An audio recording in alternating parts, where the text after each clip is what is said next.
Canadians in the NHL play for a variety of teams passionately against each other.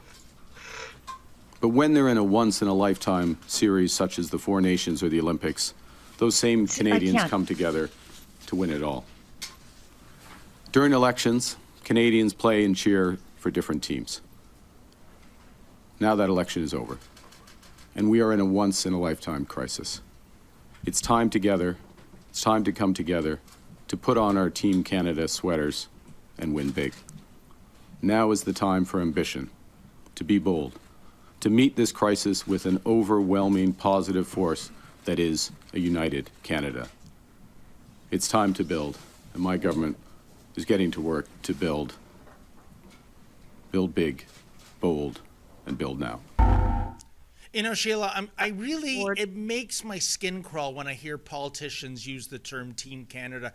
To me and to others of my generation, there was only one Team Canada. It was the 72 Team Canada, the Summit Series against the Soviet Union.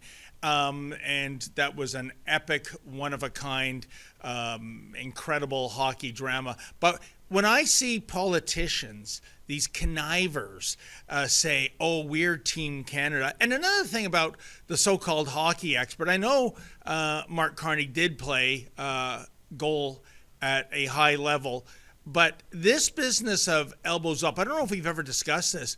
What a stupid thing to say, elbows up.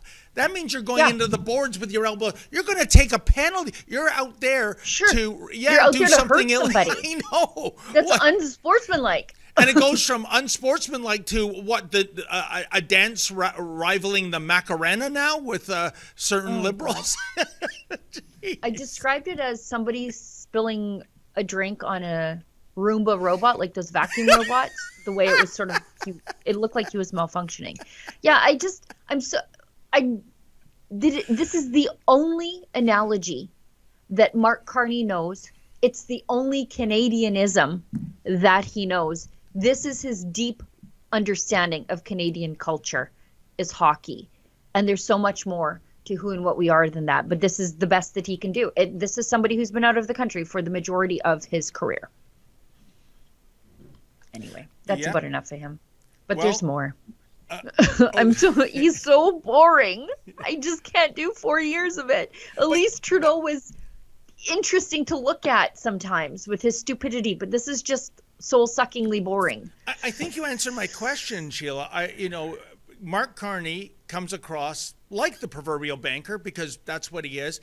So given the choice between Carney being so buckled down and staid and boring, and that is the correct descriptor, versus the cringe theatrics via blackface, what would you rather see?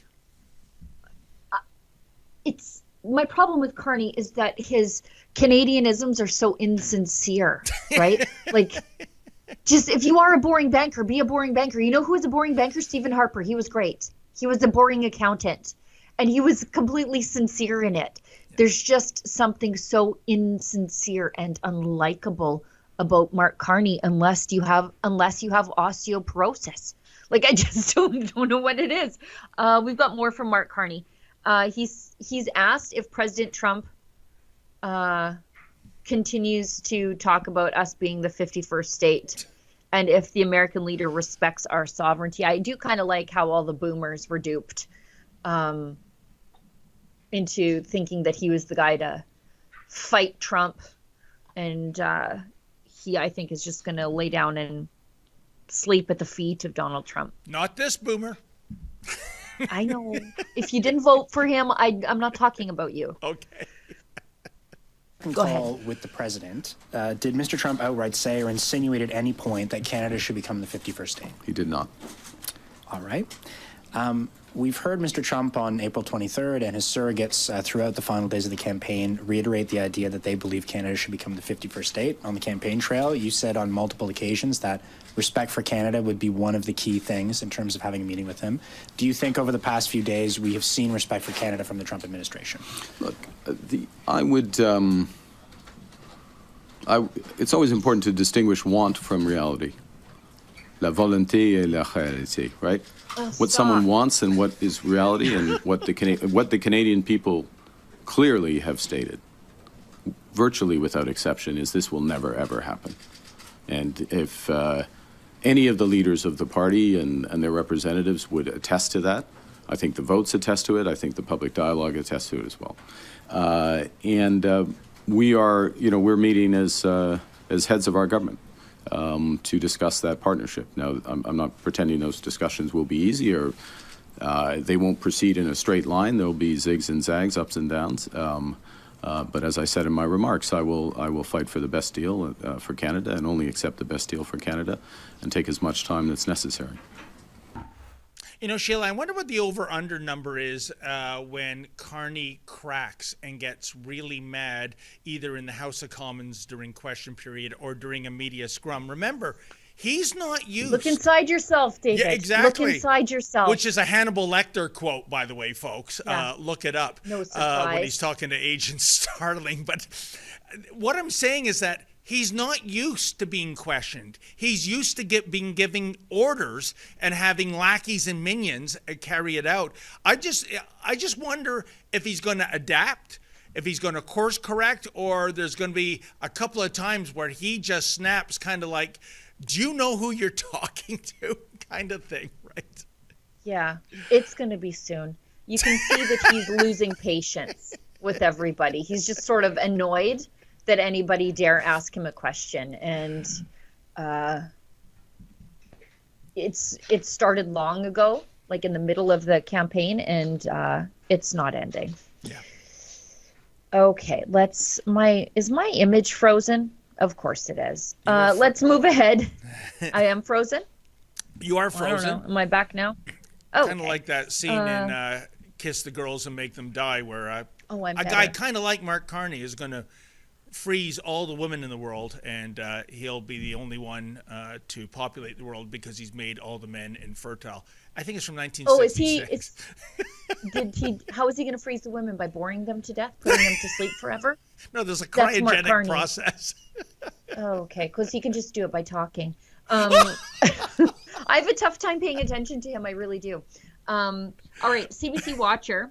This is, if you're not following CBC Watcher on X, he's a Sheila Gunn Reid recommended follow. Carney and Trump. It's a comic, like a cartoon, political cartoon, from Phil Hands, Wisconsin State Journal. I thought this was probably apt. It says it's a gift basket from Mark Carney. Wow. And this is the card. Our Mounties are red. Our Labatt beer is blue. I wouldn't be prime minister if it wasn't for you. Sheila, do we laugh or cry? It's accurate. I don't know. Yeah. It's like, what is that saying? It was a Russian, I think it's a Russian saying, that like in every joke a comedian tells, there's a little bit of humor, in meaning that like it's all truth and there's just a little bit of a joke, and that's what this is. That's a great caricature of Trump, though, I got to tell you. Yeah. I mean, it's vicious and savage, but that's what a good political caricature is supposed to be about, right? Do you agree with me? It is time to make Canada great again, and that is why we at Rebel News have teamed up with MCGA hats to introduce, the fashion sensation of 2025. Oh, and by the way, these beautiful hats, they are made in Canada. We don't rely on cheap imports coming over from China. So what are you waiting for, folks? Show your pride.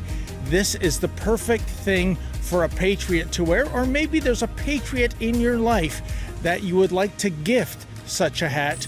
Please go to mcgahats.ca. That's mcgahats.ca.